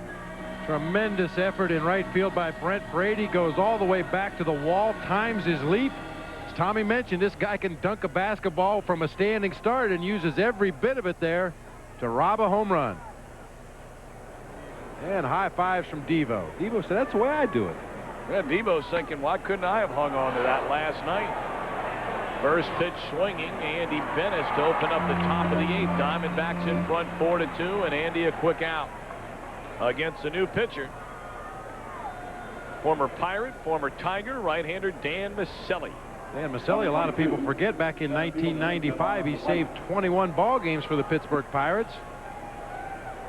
Off to a good start here this season. Pitched a scoreless inning against the Reds yesterday, and he's not allowed a run in his last 4 appearances.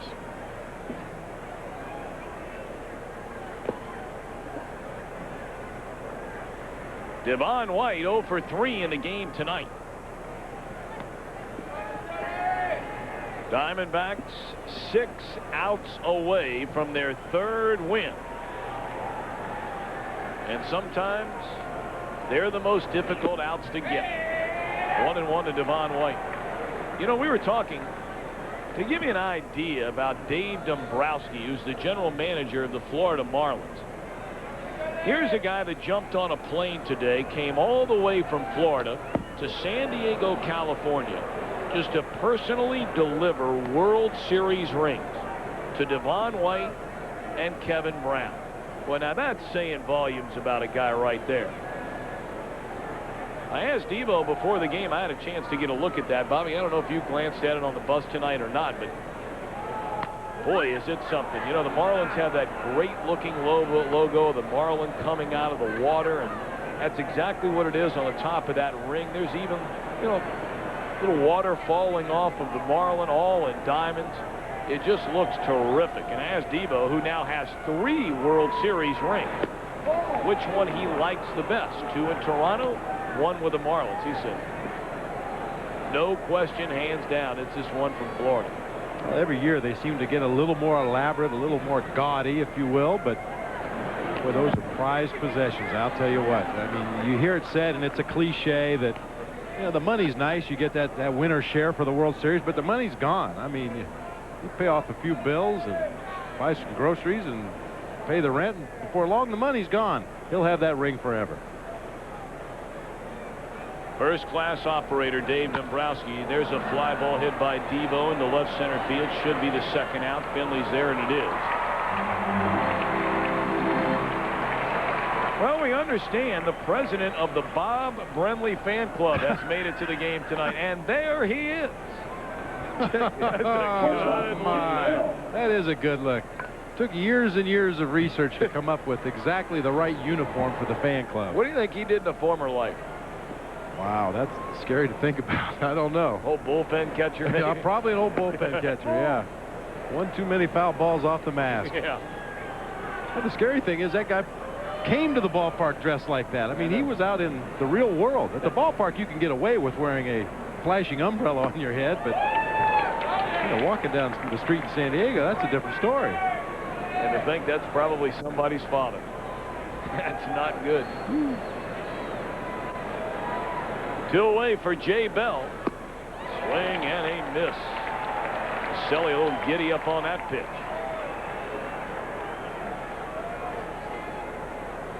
This was one question mark for the Padres this year. The bullpen, they felt fairly confident about their starters going into the season. Their offense, obviously very strong, very explosive.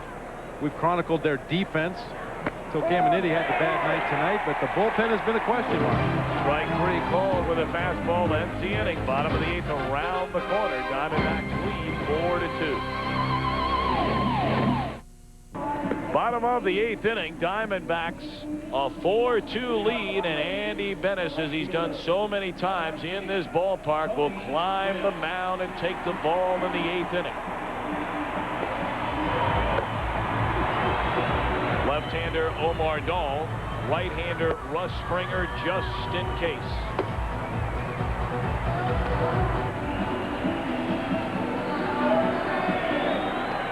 Well, you're going right into the mouth of the lion right here. Gwynn, Caminiti, and Joyner. Gwynn 0 for 3. Checked his swing on a slider down and in, and it's low for a ball. Gwynn has hit safely in each of the first 9 games this season for San Diego.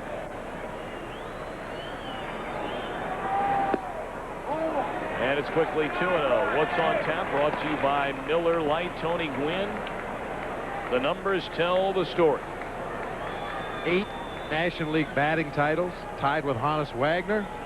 1 ahead of Rogers Hornsby, Stan Musial. You got to believe he's the odds-on favorite to get his 9th this year. He's the odds-on favorite to get about 14. Gwynn came in inning 361, 2 home runs, 9 batted in, 2-1 delivery on the ground. It could be the first hitless night of the year for Gwynn. He's 0 for 4, and that's a big out to open the 8th. You know, one stat I couldn't believe on Tony Gwynn when I read it in the notes today. In almost 40% of the games that he's played in his career, he's had 2 or more hits. 40% of the games he's played in, 2 or more hits. Man, guy is unbelievable. Best hitter I've ever seen. And as nice a guy as he is good a hitter. Oh, absolutely.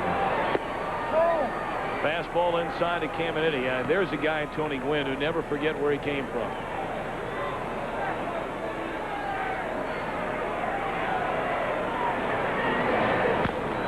Chopper, right side, Travis there. He'll feed Venice. And he making it look easy here in the 8th inning. He takes care of Gwynn and Caminiti, and they didn't even hit the ball hard. First baseman, Wally. The Diamondbacks do not have a complete game in team history. Venice won the first ever game last Sunday night when he beat the Giants. And he's now 4 outs away from his 2nd win and his first ever complete game in an Arizona uniform. Here's Joyner, 1 of 3. And it's down low for a ball. Venice, 102 pitches tonight.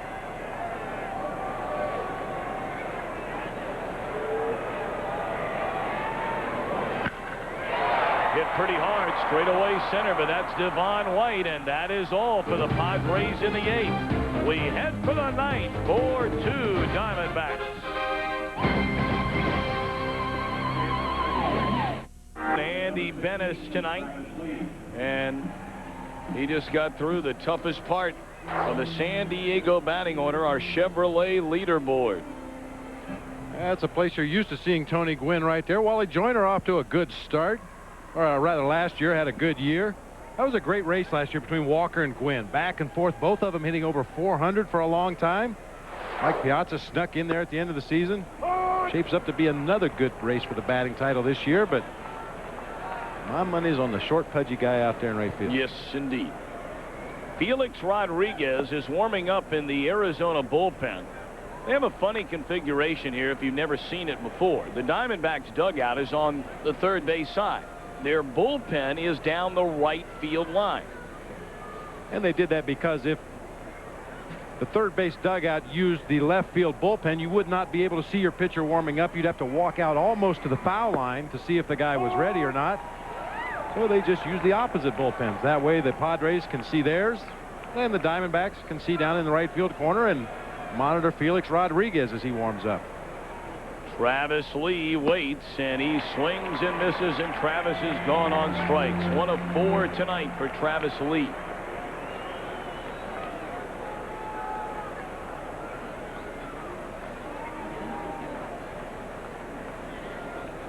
Third baseman, Matt Williams.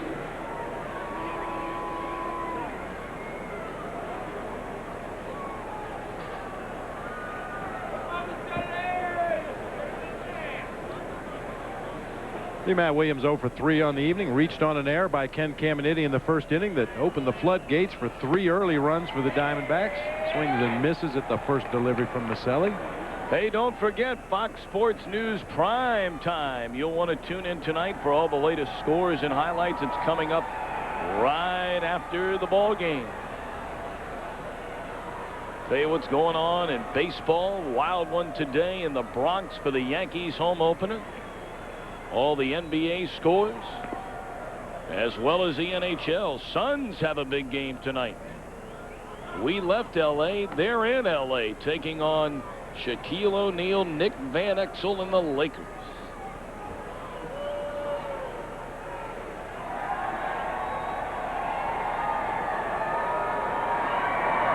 Right here, top of the 9th inning. 1 out, nobody on. Diamondbacks with a 4-2 lead. And it's low and away to Matt Williams. Well, you have to wonder what Buck Showalter is thinking right now. He has Rodriguez warming up in the bullpen. Ben is coming off arguably his best inning of the night, retiring Gwynn, Caminiti, and Joyner without a ball even being hit hard in that inning. And he has Vaughn, Hernandez, and Gomez to face if he goes out there in the ninth. I believe he's going to send Andy back out there and just go along with the inning. If he gets in trouble, if Vaughn happens to reach as a leadoff man, he might immediately go to Rodriguez at that point. But I think Andy's pitched a good enough game tonight. He's strong enough. He's resilient enough. I think Buck's going to give him a chance to have the first complete game in Diamondbacks history. Well, we saw there a moment ago, Bob, and I haven't seen any of the shots of Bennis and whether or not he had his right arm wrapped up in between innings tonight. He does so now. I'm not sure, though. Maybe he's been wrapping it up on a regular or semi-regular basis throughout the evening. Now, sometimes on a warm evening, a pitcher will choose not to put a jacket on because they don't want to overheat in between innings just sitting on the bench. So they'll just wrap a towel around their pitching arm to keep from catching a chill and getting stiff muscles. Perhaps that's what Bennis is doing. 2-2 to Matt Williams. And he chops it foul wide of third. There was a pitcher some years ago. I believe he pitched with the Reds for a while. Manny Sarmiento. Oh, remember that name? Yes.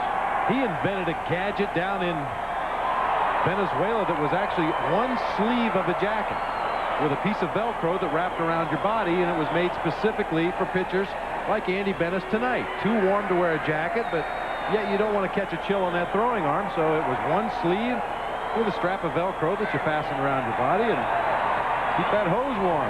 Probably made a ton of dough from it. And heck, you could have done that with an old sweatshirt.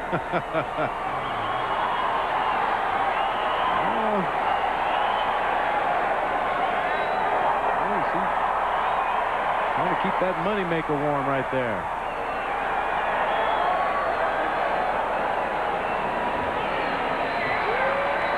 Two and two to Matt Williams, and Miceli turns it loose, struck him out swinging. Miceli has retired the only 5 batters he's faced.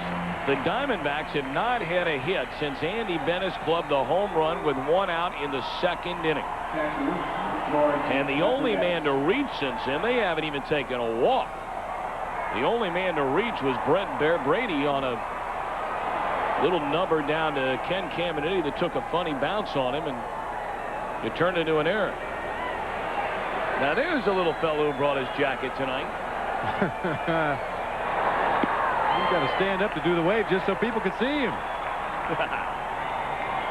He's looking good down there. Look at him. He's just waiting for that wave to come all the way around and back to him again.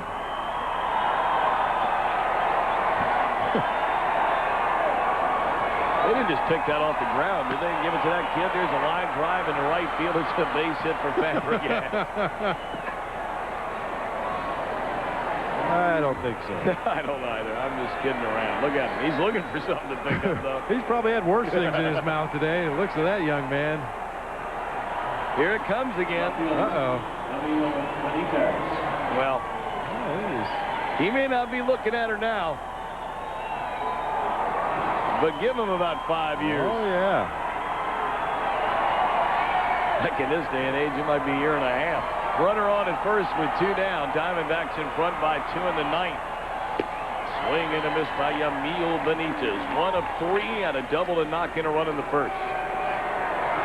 This game kind of following a pattern that we saw against Hideo Nomo in L.A. after the back-to-back home runs in the 4th inning by Fabregas and Brent Brady.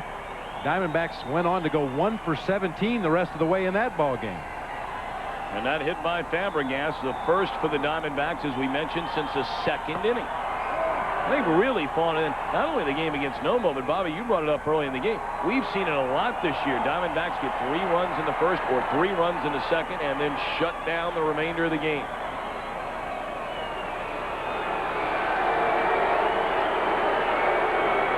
Fortunately tonight, Andy Bennis has been able to put the throttle on the Padres offense at the same time. Good cut there by Benitez and fouled it straight back. He's behind at 1 and 2. Yeah, we talk a lot about advanced scouts and trying to get a book on these Diamondbacks young players. Even a pitch like that, Yamil Benitez just had a great rip at a fastball right down the middle of the plate, fouled it straight back. That will go into some scout's notebook. Even though he didn't put that ball in play, they will say, be careful with the fastball. He's taken a couple of weak swings at sliders, had a couple of good hacks at fastballs. And another good swing at a fastball. Pulls it hard down the third base line. All these things go into making up a book on a player that's coming into a league for the first time. Try to figure out how to go about getting him out. And then, of course, as a hitter, it's your job to try to counter that, figure out how the pitchers are getting me out, and make an adjustment. 1 on, 2 out, top of the 9th inning. Diamondbacks holding a 4-2 lead over San Diego. And now the pitch. Down and away. Good eye there by Benitez. That's a pitch he swung at earlier in the count, a slider low and away. You could see Hernandez, the catcher, tap his glove on the ground before the pitch was delivered. He wanted that pitch down in the dirt. Try to get Yamil Benitez to chase. He had nothing to do with it. 2-2 now Yamil. Struck him out swinging, and that'll end the inning. 1 hit, 1 left. Bottom of the 9th. Will Bettis get the ball? Will it be Rodriguez? It's a 2-run Arizona lead. Steve Bettis will stay and watch for the bottom of the 9th inning. And he is our Bank One player of the game. 8 strong innings of 7-hit, 2-run baseball. He only walked 1 batter, and that was intentionally in the 4th inning. And he struck out 4. But now he needs a little help from the hard-throwing young Diamondbacks closer, Felix Rodriguez. Felix Rodriguez, the all-time saves leader in Diamondbacks history. He's 2 for 2 on the season. Got the save in L.A. the other night. Left fielder, number 23. Hard-throwing young man. A lot of people from the Padres wanted to talk about this young man before the game. They said, hey, what about your closer? What about this guy? I said, you're going to see soon enough. Very live arm, throws in the mid-90s, a lot of movement on his pitches. Brent Brady has moved over into left field. Chris Jones takes over in right.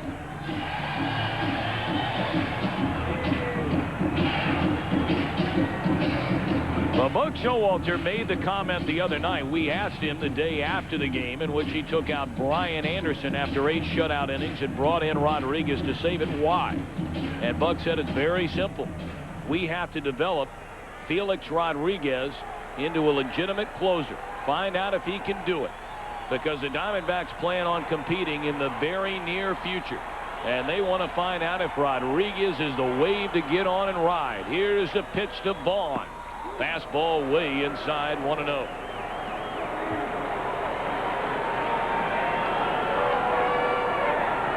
93 miles an hour on the first pitch to Greg Vaughn. And as you can see, a lot of movement. Started on the inside corner and almost clipped Greg Vaughn. Vaughn in the game is 2 of 3, a pair of singles. Ground ball back up through the middle. Bell can't get it into center field, a hit. So the tying run will come to the plate for San Diego. It was the 9th inning 3 days ago, the first game of the season, when Pete Harnish of the Reds left the game 8-inning shutout baseball. Jeff Shaw, who led the National League in saves last year, came into the game. And he was perfect this year.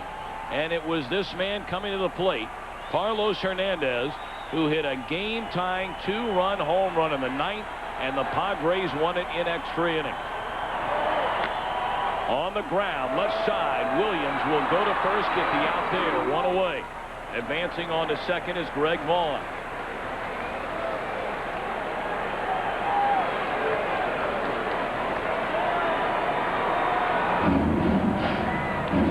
George Fabregas out for a quick visit.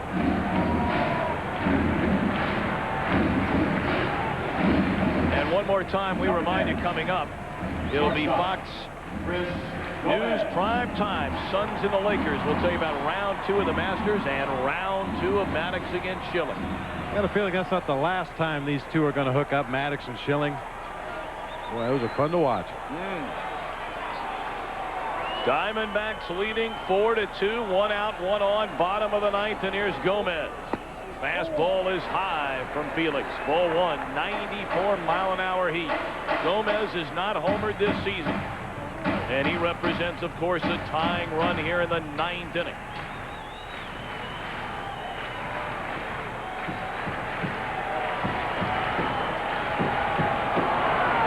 Fabregas hanging a sign. Felix will look at the runner at second in the pitch. Shot foul, and it's 1-1.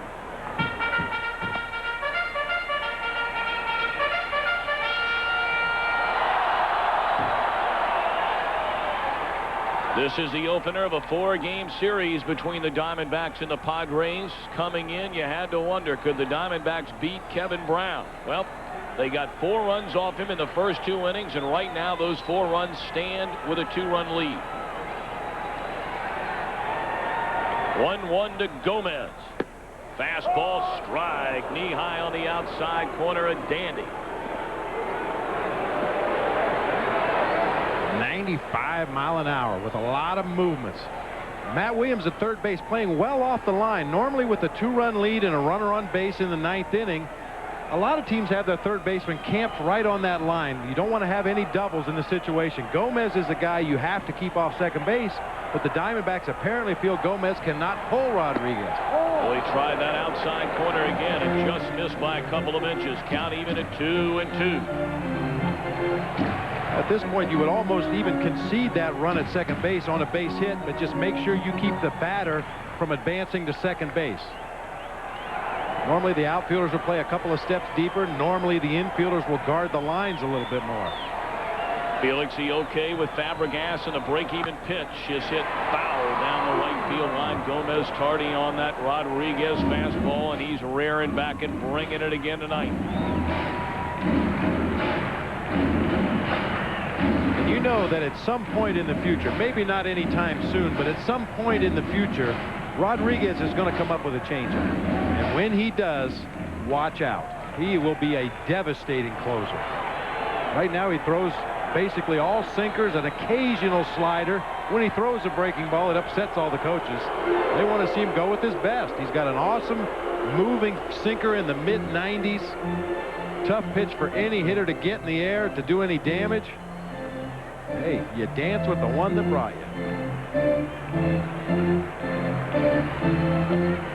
Quick visit again by Fabregas out to the mound. 2-2 the count on Chris Gomez. Diamondbacks lead by 2 last of the 9th inning, and Vaughn, you see, leads at second base. And the break-even pitch again. Strike 3 called on the outside corner. Another fastball from Rodriguez that just locked up Gomez. 93 miles an hour. Talk about the velocity, but look at the movement. Look where Fabregas is. The ball starts off the outside corner, tails back right on the edge. Gomez can't believe it. That's a nasty pitch. That's not fair. Mark Sweeney will now come to the plate.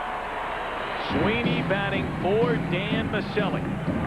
And on the season, Sweeney, 1 hit in 9 at-bats with an RBI. As a pinch hitter, he's 0 for 4 with his lone run batted in.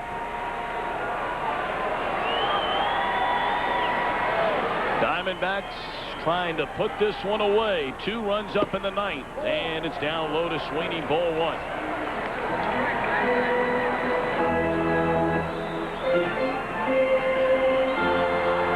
Sweeney's been a good pinch hitter throughout his career.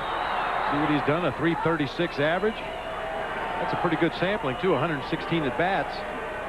Pitch on the way, and it's down low, and Felix is falling behind in 2 balls and no strikes.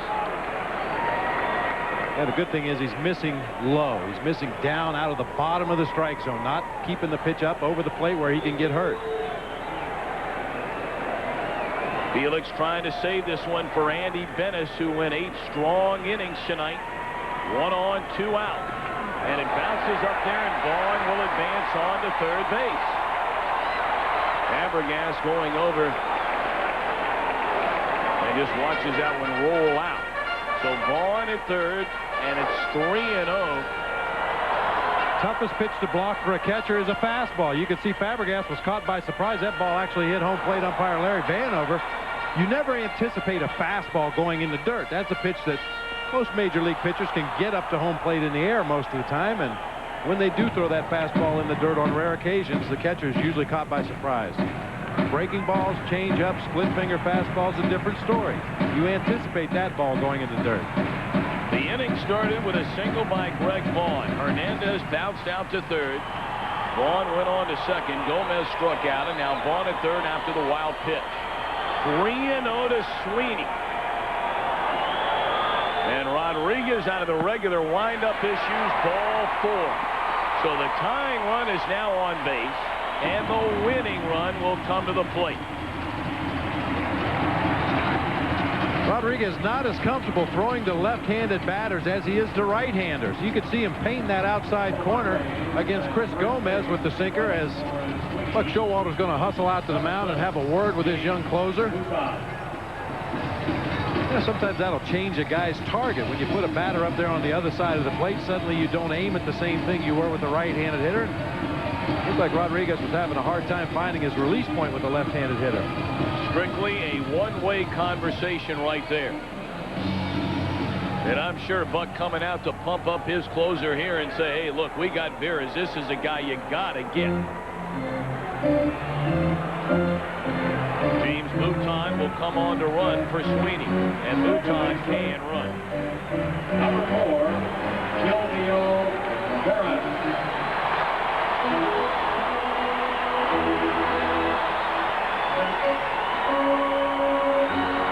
Gilvio Veras now the batter. And you see what he's done with runners in scoring position this season. Runners on the corners, 2 down in the 9th, and Rodriguez brings it. And it's down low. Well, Rodriguez's delivery to home plate is very slow. The Diamondbacks are almost going to have to concede the stolen base should Mouton choose to run. Fabregas would really have no chance if Rodriguez uses the same delivery he did on that pitch. Very high leg kick, very long time getting rid of the ball. Felix has worked his way into a jam. Now he has to get out of it, sending Mouton back to the bag with a throw over to Travis Lee. A 14-pitch inning for Rodriguez. He's allowed a hit. He's got a ground ball to third. Gomez struck out looking, and then a walk to Sweeney. Mouton runs for him. Runner goes. Pitch taken. They throw to second base, and safe is Mouton. So the tying run now in scoring position at second.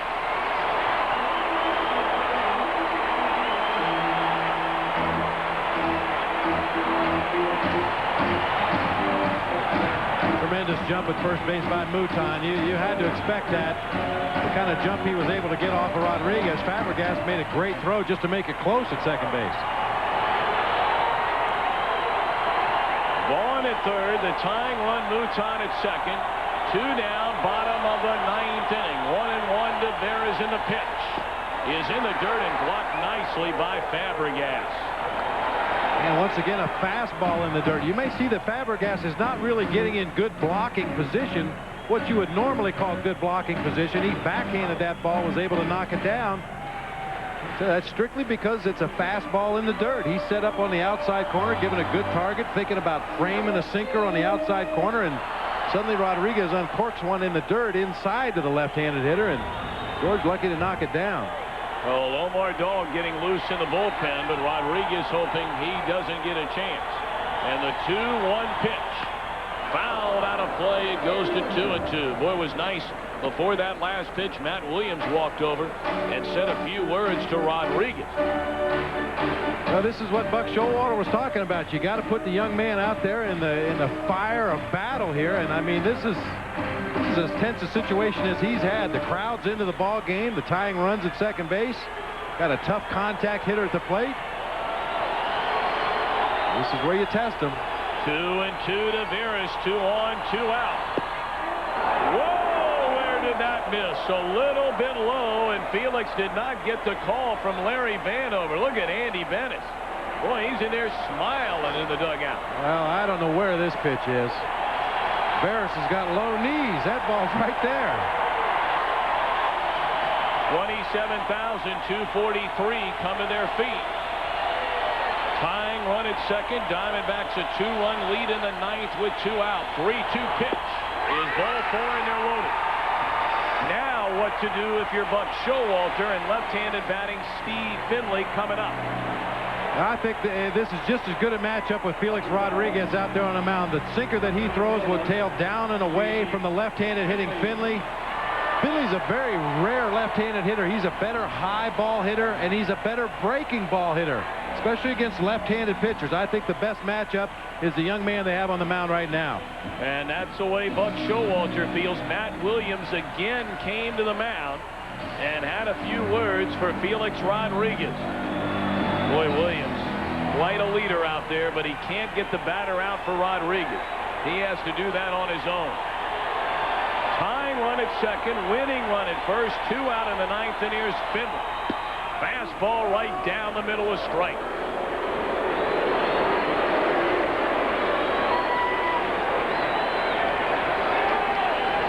Rodriguez, you saw, barely able to get enough spit. He's out there on the mound, and this is the toughest spot he's been in his very young major league career. 1 out away from winning. High fly ball way back right field, and the Padres have won.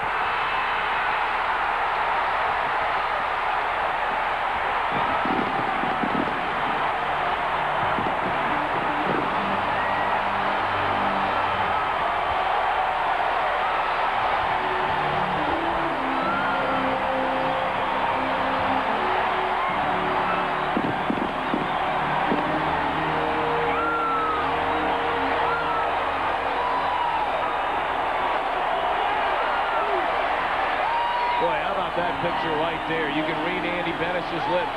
You can't worry about it. Don't worry about it. Keep his head up. It's going to be a long, long season. Felix Rodriguez is going to get many, many more opportunities, but got to be a tough pill to swallow tonight. You see some words from Joel Adamson. Another pat on the leg. Of course, jubilation in that Padres dugout. They've been the comeback kids this season. Give credit where credit is due. Steve Finley, a grand slam in the bottom of the ninth inning. And Finley a curtain call to the 27,243 on hand.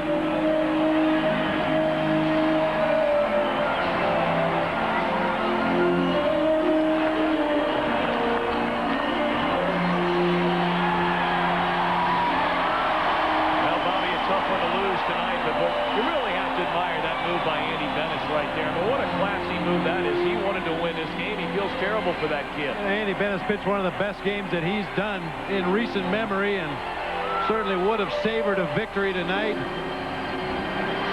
This wasn't to be. I tell you, Felix Rodriguez is going to learn a lot of lessons in the early part of this season. And one of those lessons is that you got to come up with something else. Great fastball with a lot of movement. We chronicled that throughout the ninth inning, but these are major league hitters. You let them stand up there and time that fastball, eventually they're going to catch up with it. Mark Connor, the Diamondbacks pitching coach, trying to console Rodriguez after this.